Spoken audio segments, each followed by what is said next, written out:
Lor San Tekka was the old man from the beginning of The Force Awakens. We don't know much about him except that he helped Luke research the Jedi of the Republic in between episodes 6 and 7.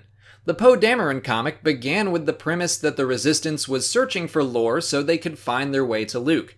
The storylines have strayed from that, but it would appear that we are headed back towards that endgame since the latest issue showed San Tekka in the flesh. We see him infiltrate a vault on Cato Nemoidia, and by the way, it was very cool to see not only a prequel-era planet, but a prequel-era race featured so prominently. The old man is still very interested in researching the Force, and his target is an artifact of some kind. He describes it as being crafted using both the light and dark sides of the Force and clearly designed to be operated by both at once. He doesn't know its purpose, and he's cut off before he can finish his thought. He's apprehended, although he claims not to be a thief.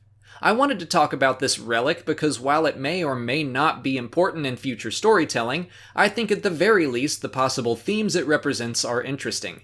This goes back to the whole issue of balance in the Force that keeps coming up in the new canon. Now we have a relic that, at least according to Lor San Tekka, requires the light and the dark to open it.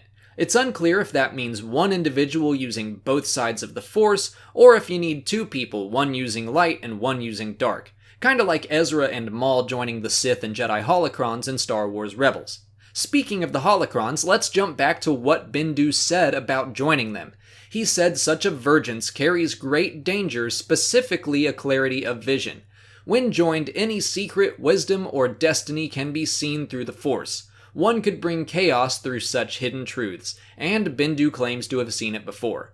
I tend to think he was talking specifically about joining holocrons, but I do think an artifact that uses both sides of the Force should be treated with significance.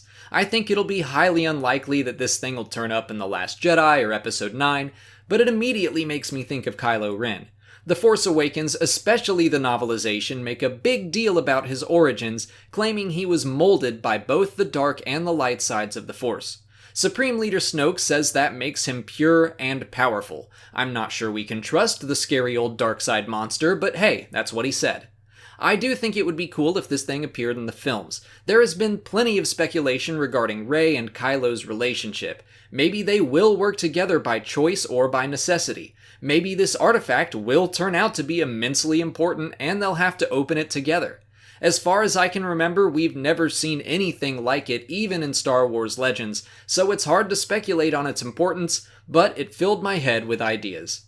So I'd love to hear what you guys think. Will this little orb be important? Do you think it tells us anything about the future stories or themes in Star Wars? Let me know in the comments. If you haven't already, please like this video, subscribe to the channel, follow me on Twitter, Instagram, and Facebook, and consider checking out my Patreon page. As always, thanks for watching, and may the Force be with you.